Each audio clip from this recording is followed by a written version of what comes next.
발달 장애인분들이 성인이기 때문에 그 부모님들이 한 60대 중반을 넘으신 머리에는 하얀 흰머리가 가득한데 이 팔에는 긴장감을 놓지 못하죠. 아이를 돌봐야 하는 돌발 행동에 대한 대처를 해야 하기 때문에 항상 긴장을 하고 계시는 것 같아요. 제가 볼 때는. 시호를 보면은 사람과 사람 사이의 소통은 꼭 언어로만 되는 것이 아니다라는 생각을 그래요. 맞아요. 내 세상의 모든 부모님 마음에 가득 남는 그런 시간이었을 것 같습니다.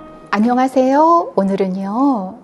글쎄 특별한 분이라고 해야 될까요? 왜냐하면요. 제가 이 책을 읽으면서 프롤로그에서 특별한 느낌, 감동을 받았거든요. 직접 인사 나누겠습니다. 안녕하세요. 안녕하세요. 네, 와주셔서 감사합니다. 반갑습니다. 안녕하십니까. 저는 책 제목을 보면 아시겠지만 시호 엄마 김혜민 경찰입니다. 만나서 반갑습니다. 네. 시호 엄마 김혜민 경찰입니다. 라는 책 내셨어요. 제가 말씀드린 것처럼 프롤로그 읽으면서 굉장히 제가 뭉클했는데 마지막에 있죠. 시우야 아들, 오늘의 시우는 어제와 같다. 저도 아들 엄마거든요. 아, 그렇습니까? 네. 그러니까 아들이란 말만 들어도 저는 그냥 가슴이 쿵 하는데 우리 시우 글쎄 해줄 얘기 있죠. 네, 책 내신 계기도 아마 통할 것 같은데요. 저는 지금 경찰에 들어온 지는 12년 차이지만 실제 근무는 6년밖에 되지 않았습니다. 현재는 지금 지역 주민과 가장 가까이 있는 지구대에서 근무를 하고 있어요. 그렇군요. 왜 12년인데 6년밖에 일을 안 했지라는 생각을 하실 것 같은데 제가 그 6년을 육아휴직을 하면서 시우랑 함께 보냈습니다. 네. 그 과정에서 시우와의 기록들을 적어서 이제 책을 출간하게 됐고요. 제가 주변에 여쭤봐도 발달 장애인을 만나면 굉장히 좀 거리감이 생긴다라는 말씀을 많이 하시더라고요. 근데 그분들을 겪어보면 아시겠지만 그분들 행동에는 이유가 있고 그걸 알게 되면 이해라는 그 스펙트럼이 확장이 되잖아요. 그럼 그렇게 되면은 만나다 보면 다르지만 다르지 않다라는 생각을 하셨으면 좋겠다라는 생각에 책을 내게 되었습니다. 그래요. 우리 아들 시우에 대한 이야기가 이제 또 살짝 비춰졌는데 시우 어떤 아이인가요? 저희 시우를 한마디로 표현하면 사회성은 없지만 인복이 많은 아이라고 말하고 싶어요. 책을 읽어보시면 아시겠지만 책에는 많은 등장인물이 나와요. 그분들은 제가 시우를 통해서 인연이 닿은 분들이고요. 시우는 사람과 사람 사이에 경계가 없습니다. 그저 반달 눈에 활짝 웃는 입꼬리로 마음을 표현하는 친구예요. 맞아요. 이렇게 해서 같이 만나는 그런 느낌을 맞습니다. 책에 표현했더라고요. 네. 시우를 보면은 사람과 사람 사이의 소통은 꼭 언어로만 되는 것이 아니다라는 생각을 그래요. 맞아요. 네. 우리가 그래서 이게 소통할 때 비언어적인 것을 굉장히 많이 중요하게 생각하거든요. 그러니까 시우가 사실 우리의 언어로 말로 표현하는 것은 다른 사람들하고 좀 다를지 모르지만 얼마든지 자기의 것을 다 보여주는 그러니까 우리 러블리 그러잖아요. 되게 사랑스러운 아들? 그런 주변에 사람들이 있고 인복이 많다고 생각하시는 것도 같아요. 제가 우리 알기로는 남편분하고 두 분 다 경찰관이잖아요. 그러니까 워킹맘, 워킹데디죠. 사실 쉽지 않아요. 아이를 키운다는 것이. 그래서 어떻게 이 일과 균형을 잡고 계시는지 궁금해요. 둘 다 지금 지역간서인 지구대에서 근무를 하고 있습니다. 서울 같은 경우는 지역간서가 4개 팀으로 운영이 돼요.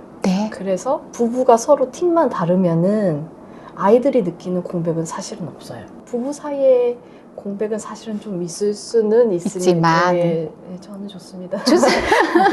그래요. 아이를 키우면서는 아이한테 주는 시간이 또 어떤 때는 더 필요할 때가 있으니까 그렇죠. 그래서 우리 영화 마라톤이나 이상한 변호사 우영우 이걸 통해서 자연스럽게 왜 자폐 스펙트럼이라는 말이 낯설지가 않게 됐어요. 근데 실제 키우는 부모는 저건 꼭 그렇진 않아. 뭐 이런 것도 많이 있을 것 같아요. 어떤 거가 있을까요? 일단은 마라톤이나 우영우를 통해서 자폐 스펙트럼에 대한 사회적 인식이나 이해도가 높아진 거는 너무 감사한 그렇죠. 긍정적인 일이에요. 네. 이해도가 높아졌죠. 네, 그렇죠. 근데 현실에서는 사실은 우영우와 같은 케이스는 정말 극히 드뭅니다. 그렇죠. 그리고 대부분의 경우에는 평생을 부모의 보호 아래 살아야 하는 중증 발달 장애인이 훨씬 더 많기 때문에 그 점을 좀 알아주셨으면 좋겠습니다.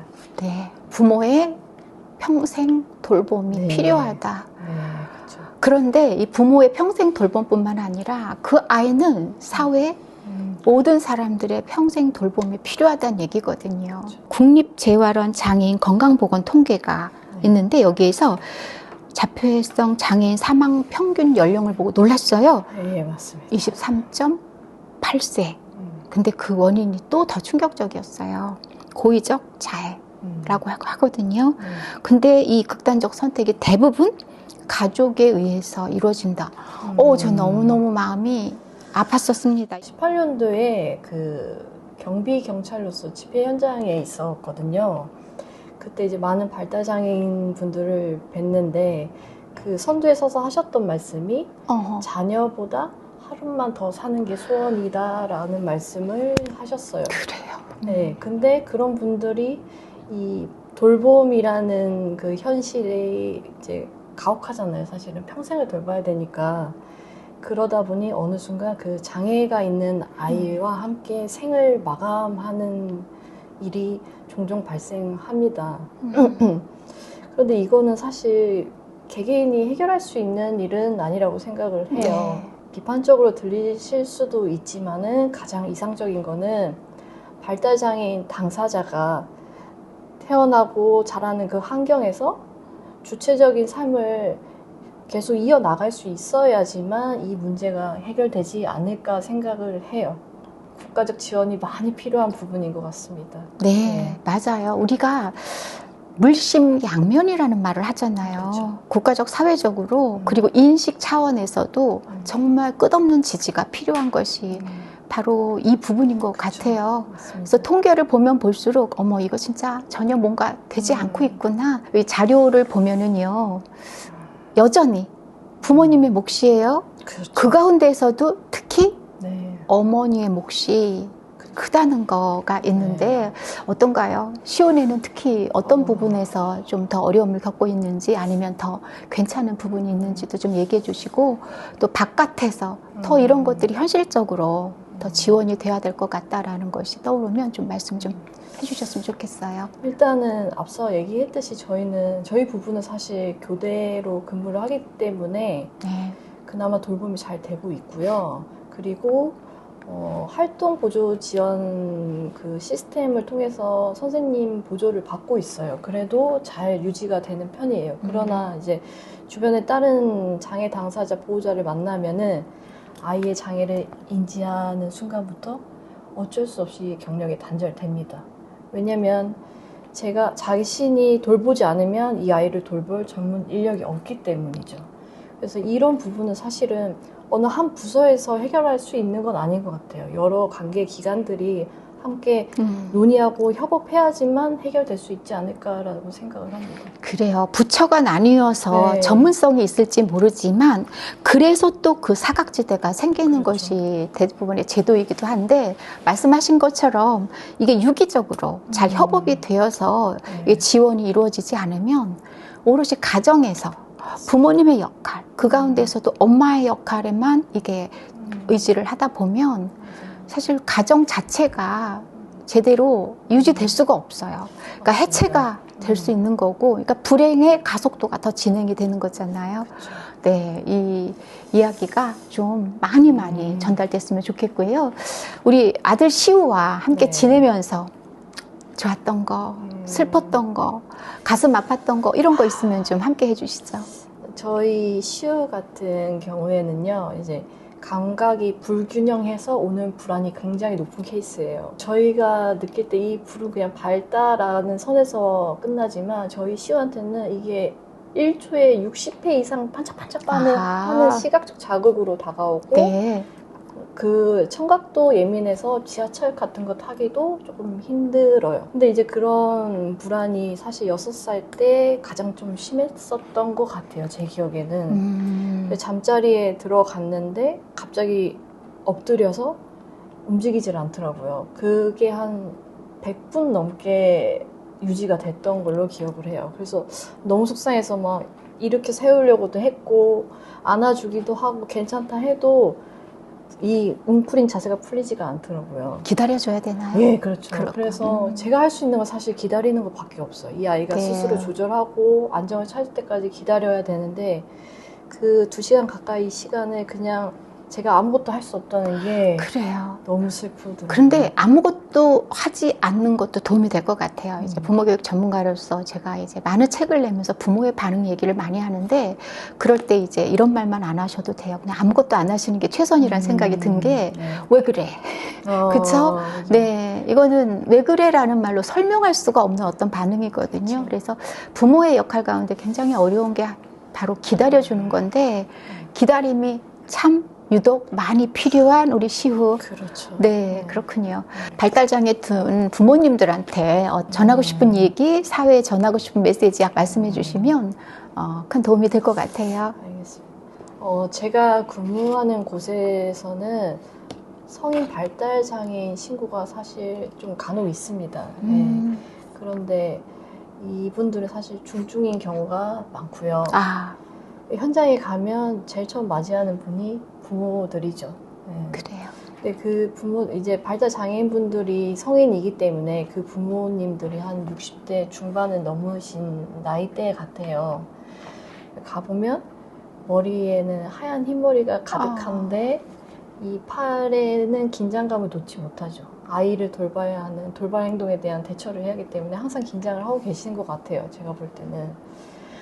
그런 현장에 가면 이제 현장에서 중립을 유지를 해야 되는데 제 마음이 사실 좀 흔들립니다. 그게 보고 있으면.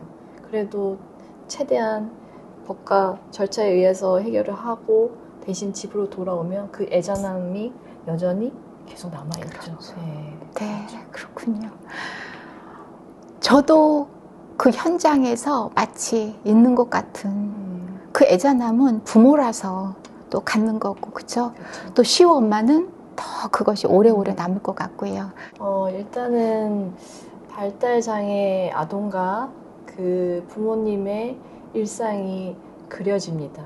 왜냐하면 저 또한 몇 년을 그렇게 살았기 때문이죠. 근데 생각을 해보니까 그 특별한 아이 눈에는 어쩌면 이 사회가 별나 보일 수도 있겠다라는 생각을 해봤어요. 근데 그 별나 보이는 세상에서 이 아이가 살기 위해서 정말 부단하게 노력을 하고 있습니다. 그래서 너무 애쓰고 계시다고 말씀을 드리고 싶고요. 주변에 이 장애 아이나 그 부모들을 본 일반 분들에게 당부 부탁드리고 싶은 이야기는 혹시 좀 다소 낯설고 이상하다고 생각드는 이 발달 장애인들을 보시더라도 유연한 시선으로 조금 이해를 해주십사 간곡히 부탁드립니다. 그래요. 이해를 한다는 것, 그리고 이해하는 시선으로 바라보는 것과 왜 저러지? 라고 바라보는 시선은요, 우리 아이들이 더 먼저 느끼거든요. 그리고 격려하는 눈빛, 그리고 잘 자랄 거야 라고 보내주는 그 눈빛이 아이들에게 기운을 전해줄 겁니다. 우리 시간이 흘러서 시우가 20살이 되었을 때 한번 생각해 보고요. 영상 편지 한번 좀 남겨보세요. 알겠습니다. 네. 아들, 엄마야.